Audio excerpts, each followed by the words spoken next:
Yo, We are live again. yeah, welcome to another Facebook, YouTube live chat. We got to decipher the two, I guess. Yeah, apparently.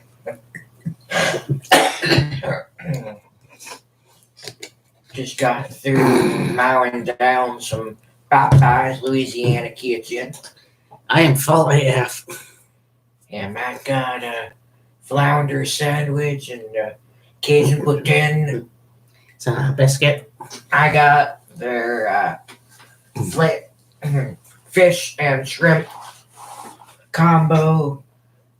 Got a couple biscuits. Yeah. And side of red beans and rice and mac and cheese. Now, the red beans and rice is top notch, really good stuff.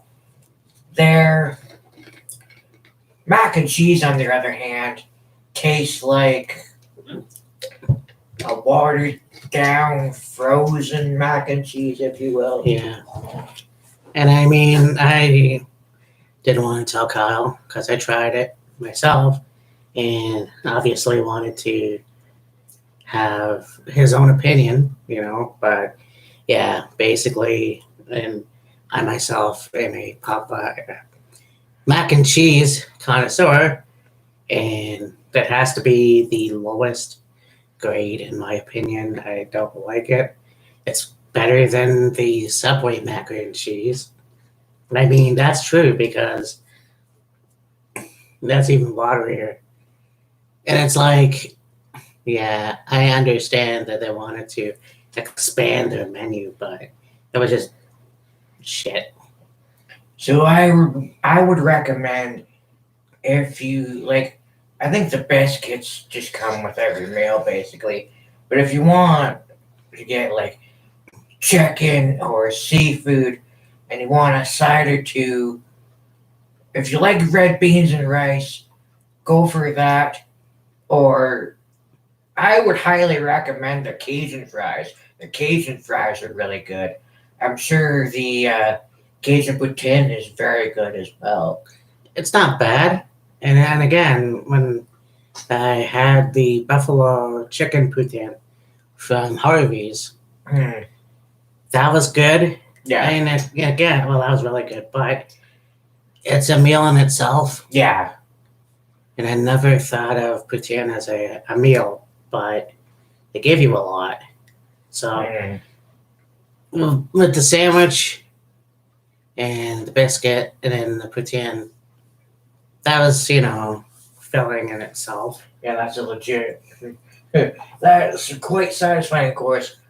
Some point later, with my meal, I got a cinnamon apple pie, one Yeah. of those hand pies, and we decided we got looking at the desserts, and it was like, ooh, beignets. Which have been advertised in Ontario. I'm pretty sure the rest of Canada, I'm not Mm. sure.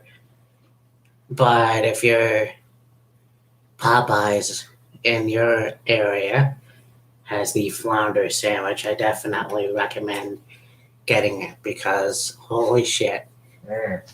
And like a day like today, I definitely needed that. Yeah. So While we were eating, Matt looks at me and goes, "What two guys would go to a or order from a chicken place and get seafood?" We would. the hell yeah.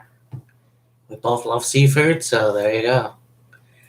Yeah. We did a video a couple days ago on our Facebook chat. Yep. I thought two things that we can talk about is Andrade Gianomas, or whatever you want to call him. He has asked for his release after refusing or having been refused to let him go. He just quit. So Yeah, he wasn't. He hasn't been on TV for a little while. I mean, they released Zelina Vega a while ago, and of course, she was his manager. Although it kind of seemed like they had parted ways, and they had Garza and Andrade together. But they kind of ended up going their own separate ways for a little while, I guess. Selena got released. Garza's been sporadically here and there doing like main event and maybe some other things here and there, but not really doing all that much. Andrade is just hasn't been seen or heard from in a while, and I guess over time he got tired of, what you would call sitting around earning a paycheck, and asked for his release, and they denied him. And then he's just like, well, I don't want to be here anymore, so I quit. Right. Which, yeah, I mean, that's a shame too. A lot of wrestlers within the last 2 years have been released from WWE. Yeah. Which is a shame. Mm. But at the same time, yeah, I think that being denied your release is bullshit. I know. So it sucks. But there it is. So check out, if you already haven't, our sacrifice prediction video that I posted. Yeah, that's going to be Last- starting here in a few minutes. Yeah, so hurry up, I guess. I know. Not too much of a rush, but Well, talking about the second thing that I mentioned that we should talk about is watching a video, and apparently WWE has banned knee slapping. no, yeah. Usually when you see a wrestler throw a kick, super kick, or a knee, they slap their leg, their thigh, to get a sound effect. And there was some talk from some people like Disco Inferno, well, Arn Anderson, Disco Inferno, Vince Russo, and Conan. Yeah. And one thing that a couple of them mentioned was Bobby Eaton. Bobby Eaton would throw a punch, but he'd slap himself in the chest or in the shoulder to get the sound, but he'd do it so quickly and so effectively that you couldn't see him slapping himself as he was throwing a punch. And it seemed like nowadays, it's almost as if it's either the camera doesn't change angle quick enough so you don't see the slap on the leg, or wrestlers are just not as careful as they used to be to protect the business and protect the move, if you will. Right. I think that it's just one of those things where people say, well, professional wrestling, and they use the fake word, whatever. And some of the things that you see, like knee slapping or blading. I was watching Dynamite, and Chris Jericho got a vicious blow. I can't remember. It was a chair from Sean Spears, I think. And they didn't pan over to him at first. But then you see him, and he has blood coming down his forehead. But it almost looked like he was putting something in his pocket or his pants. Yeah. So, yeah. And I think, it would make it more sense to not do knee slapping or anything like that. It's not ballet. Let's treat it that such. Yeah. And one thing that Conan was saying was he and his him first breaking into the business was kind of trained under Rey Mysterio Sr. Right.